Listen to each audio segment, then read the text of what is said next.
70% of projects fail not because of bad plans but because of mismanaged people. These 5 rules changed how I handle every stakeholder, and rule 4 is the one nobody talks about. The project was 2 weeks from launch. Every milestone was hit, every deliverable signed off, and the team was already planning the celebration. Then a senior VP that Priya had never once spoken to walked into a review meeting and shut the entire initiative down. One email to the CEO about regulatory risk, and 6 months of work disappeared overnight. Priya did not have a technical problem or a resource problem, she had a stakeholder problem. And by the end of this video, you will know exactly how to prevent this from ever happening to you. Here is the first rule of stakeholder management. Identify every single person who can influence, block, or benefit from your project before work begins. Most project managers only think about their direct team and their immediate boss, and that is dangerous. A 2023 PMI study found that 40% of project failures trace directly back to poor stakeholder engagement. Start by asking yourself 3 critical questions about every project you lead. Who controls or approves the budget and the resources you depend on? Who is directly affected by the final outcome, including customers, end users, and partner teams? And who has the organizational power to override your decisions or shut things down entirely? Write every name down, including skeptical peers and departments you rarely interact with. The person you forget to include is almost always the one who derails everything later. Not all stakeholders are equal, and treating them the same way is a mistake that costs projects months of rework. This is where the power interest grid changes everything about how you prioritize your energy. Draw a simple 2x2 matrix with power on one axis and interest on the other axis. High power, high interest stakeholders are your key players who need regular one-on-one updates and active collaboration. High power, low interest stakeholders must be kept satisfied with concise, occasional briefings that respect their limited time. Low power, high interest stakeholders should be kept informed through group updates, newsletters, or shared team channels. Low power, low interest stakeholders simply need periodic monitoring with no heavy engagement required from you. When Satya Nadella began transforming Microsoft's culture, he mapped organizational influence before making any major announcements. He did not try to convince every employee equally, he identified and prioritized the leaders who could cascade change. That single strategic decision accelerated one of the greatest corporate transformations in modern history. Here is where most professionals get stakeholder management completely wrong, and it costs them credibility. They communicate the way they personally prefer, instead of the way each stakeholder actually needs to receive information. Your CFO does not want a detailed technical breakdown of your architecture decisions, she wants the budget impact in 2 clear sentences. Your engineering lead does not care about the executive summary, he needs specifics, timelines, and technical trade-offs laid out clearly. Research from Gartner shows that executives spend an average of just 15 minutes reading any given project update.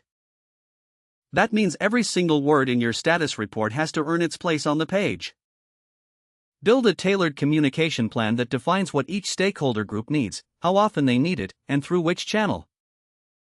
Some stakeholders want a structured weekly email, others prefer a 5-minute stand-up, and others just want to be copied on key decisions. Match their preference, not yours, and you will see engagement and support transform almost immediately. I know this next part feels uncomfortable, but it might be the most important rule of all 5. The stakeholders who push back the hardest are often the ones who matter the most to your success.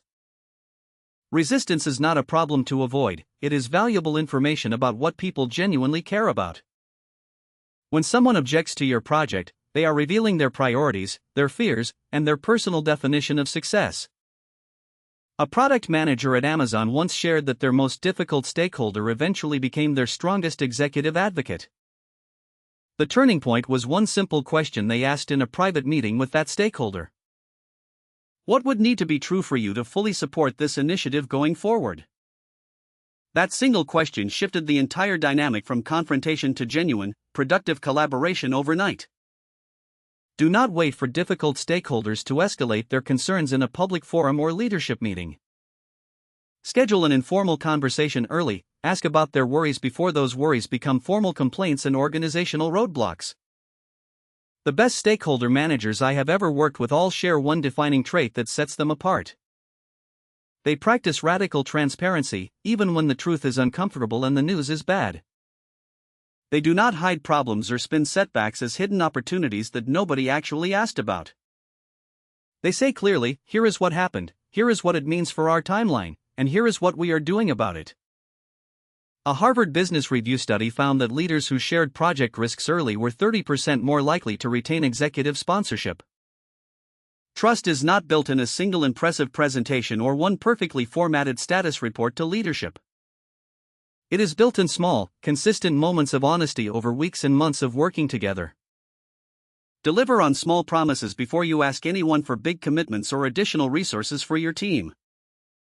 Send proactive updates before stakeholders have to chase you for information they should already have. Admit mistakes openly before someone else discovers them and begins questioning your credibility across the organization. Here is what I want you to do in the next 10 minutes, not tomorrow, right now. Open a blank document and list every single stakeholder connected to your current project by name. Next to each name, write whether they have high or low power and high or low interest in your work. Then write one sentence describing what that specific person cares about most in this project. That simple 15-minute exercise will reveal blind spots and relationship gaps you did not know existed. Stakeholder management is not a soft skill you can afford to skip or learn later in your career. It is the skill that separates managers who consistently deliver from those who constantly struggle and wonder why. Start mapping your stakeholders today. Not next week, not tomorrow. Today. That's a wrap, thanks for watching. If this gave you one idea you can use today, hit like and subscribe. See you in the next one.